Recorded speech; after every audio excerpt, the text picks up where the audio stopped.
maybe more in the normal way, just putting seitan together. What you do is I'm going to mash these beans up real good. I divide this into two pieces when I go to boil it. And I've got this in the mail from pipingrock.com. Some very good things in it. And the recipe here, because it's going to be different here, and I'll show you. Okay? All right. The consistency, maybe. Boy, I'm about to overdo myself. You add that to the beans, mash it up along with the beans. It depends on you. You can either add your spices to a pinch of that. So a little bit goes a long way. Flavored bouillon that you buy in the store, you put it to a certain extent right here and get your hands down. I got this idea that somebody did it like this. I did this with, I think it was chickpeas. Simpler to make it kind of come together. I'm not sure whether I want to hide this or not. Hi guys, how y'all doing today? I'm thinking about making a seitan, maybe boiling it and putting it in an oven. But I like to try to make it a different way than the normal way of just putting seitan together. I've got this can of cannellini beans. I think that's the way it's pronounced. It's a white kidney bean, and I rinsed these beans in a colander here. And what I'm going to do is I'm going to mash these beans up real good, and I want to add them to the wheat gluten flour, which I have here. So I'm going to take maybe 2 cups of this flour today. Now I might divide this into 2 pieces when I go to boil it, and afterwards put it in the oven with a gravy around it, flavored gravy, and attempt to do it that way. But I've ordered this, and I've got this in the mail from pipingrock.com. Pea protein, and I'm not trying to endorse anybody's product because I don't know how this is going to taste, but this has a lot of protein in it and a lot of good things. I'm not sure, a lot of different amino acid profile here, just on the label. I don't know if you could see all that or not, but it has some very good things in it, and I might use maybe a couple of tablespoons maybe of this in the recipe here, because it's going to be different. Because I'm going to use liquid smoke to give it flavor and different spices. So let me get things together here, and I'll show you in a little bit, okay? All right, hold on. Hi again. I've got these cannellini beans already rinsed, and I've got a masher. And I'm going to mash these up real good, okay? Till I get a consistency, maybe not totally like a food processor would do, but till I get them pretty well mashed up.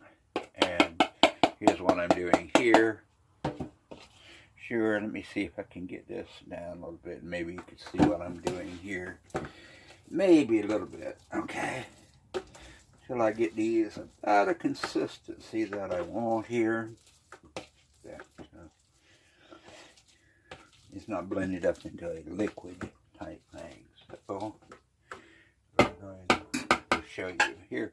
I'm thinking this will do, and then, you know, if I need to do it by hand, I'll do it, you know, in shaping the gluten dough to make the product. Which so far this is what I got, okay? Hold on. Okay guys, again, I'm going to add, like I said before, I'm going to put 2 cups in here. So that's 1 cup. So now I'm going to put 1 more cup of the gluten flour. Okay.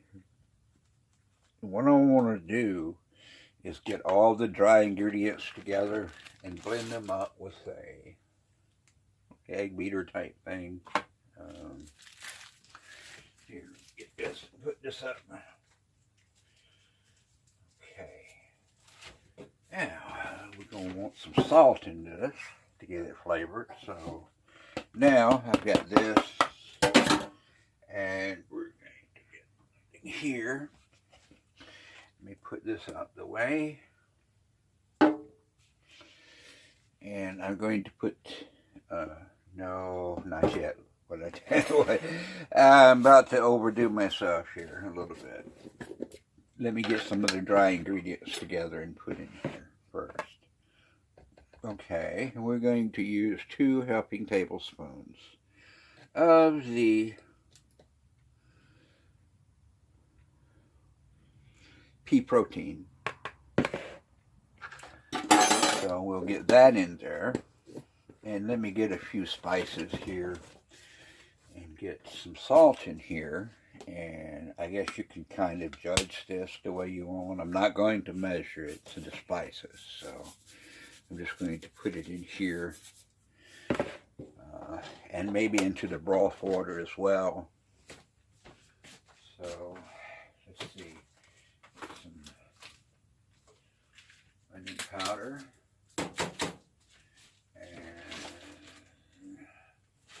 Rosemary, and poultry seasoning. Okay, I've got some poultry seasoning here. I've got rosemary, and I've got onion powder. Okay, and we're going to get the liquid smoke and use it, and I'll put that, maybe 2 tablespoons of that in here with the beans, which I'm going to do now. So I'm going to add that to the beans and mash it up along with the beans and some salt with that. 2 tablespoons, be generous, because this is going to give the flavor that we want. Now it depends on you. You can either add your spices to the beans and mix it up, or either add it to over here with the dry ingredients. But I'm just going to add mine with the dry ingredients, I think, for now, and start with the onion powder. Okay, and I've got some ground up rosemary I did with a little tiny coffee grinder I got here, electric.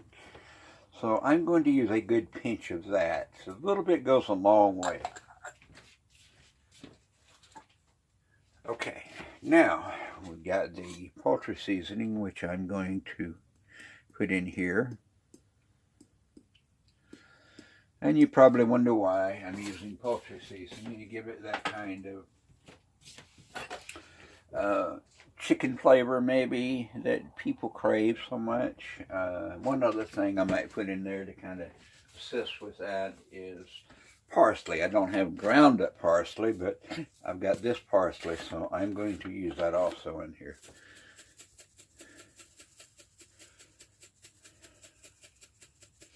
And if you ever notice in the ingredients in the chicken flavored bouillon that you buy in the store, it does have parsley in it. So, and a lot of these other ingredients that I'm putting now. So we're going to use that.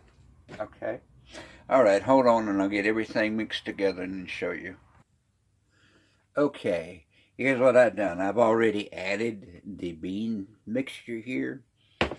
And right now, I'm just taking a spatula here, and I've been trying to incorporate it to a certain extent. It's kind of round and round real good. And do it, and take it and mash it in there, in the flour.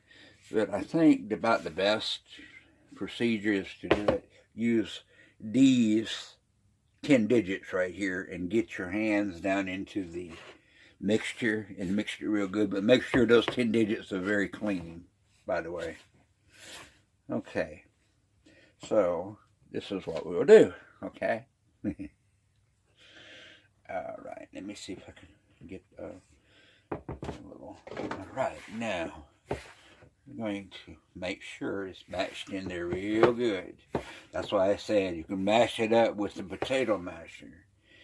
But you're going to wind up using this. So then we're going to incorporate some water with it. and see if we can't bring it into a dough-like mixture. And might add some more salt to this, I'm not sure. Right now we want to get it kind of all together here.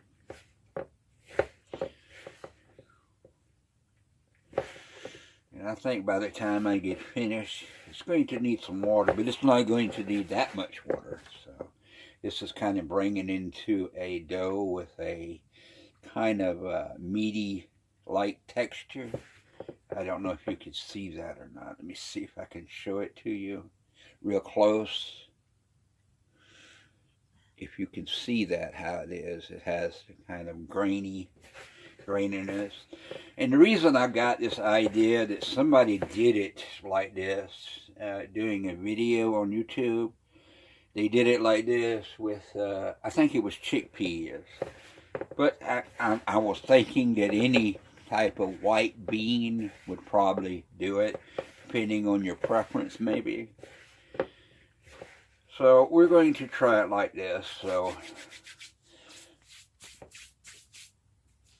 okay, give it a minute there, and we will be back and try to form this and add just enough water to make it kind of come together. Okay, give me a little while. Okay, let me show you what I'm doing here so far. I put about a cup of water in here, and I'm incorporating it along and along, and I'm kneading it in, just like this right here, okay? Until I get a consistency that I want, and it's coming together now, as you see. And maybe I'm not sure whether I want to divide this or not. This seems it's just doing like it wants to do here. But I'm going to see how a cup of water, and I've used that whole cup of water here so far in incorporating this together. So I'm not sure how this is going to work out. We're trying. I might just go ahead and put this straight into the oven and let it bake an hour or so. And let's see how it does from there, and make a gravy in a frying pan that will assist in doing this. So give me a minute. Let me get other things together here. Okay, I've used a generous amount of olive oil here into the frying pan, and we're going to get that hot. And I might add a little salt. Put it on fry and add some salt to the oil. And I'm also going to use some liquid smoke. And here we're going to use spices too in the gravy that we're going to put a generous amount of that in there. And we're going to use this and put this in this little small oven I got here. We're going to bake this an hour or so and see how we turn out with the recipe I got here. And I've got a good quarter cup of flour here to help make the gravy. So we're going to brown this gravy first in this oil. So I'll show you in a little bit how that's going to turn out. Okay, let me show you what I got here. I've heated this and mixed it up until I've got a thin gravy. I'm going to put it into this part right here. And I might add a little more water. I'm not worrying about getting it thick right now, because this is going to get it thick as it cooks in the oven. It will get thick and congealed around the seitan meat. And let me get that together, and I will show you in a minute. Okay, this is what I got so far. I added one more extra cup of water after I poured that the frying pan of the gravy in here. I've added one more extra water. Now, what to do with this is I'm going to put this. I've got another one that's better than this, I think I can put on here, that's totally glass. And if you cover it real good, or put something over it in the oven to tint it, maybe to keep the moisture in there. So we're going to try that for an hour or two. Okay, I've got it covered now with the right lid, which is an all glass lid that happened to fit this pan. And I've set this thing at 350 degrees Fahrenheit and at 70 minutes. So after 70 minutes, we're going to see. And generally what I do is I gave it that little extra time to get the oven hot, real hot. And after an hour, usually I leave it in there maybe for another hour possibly until everything is cooked and done together. Okay, we'll see about it after a while and see how it turns out. Okay guys, I decided that I am going to make a part 2 of this, and we will come back and see how this does in texture and everything. And if it tastes alright, this might be a whole recipe that turns out wrong. So it's just something I come up with in my head with the seitan flour and everything. This is not mimicking or copying anybody else's recipe, okay? Just something I'm coming up with myself. So and come back in a little while and see give it a taste test and see if it's edible, or make a sandwich out of, or have it along with something else that you're eating, rice, beans, whatever. Okay, just give it a little while.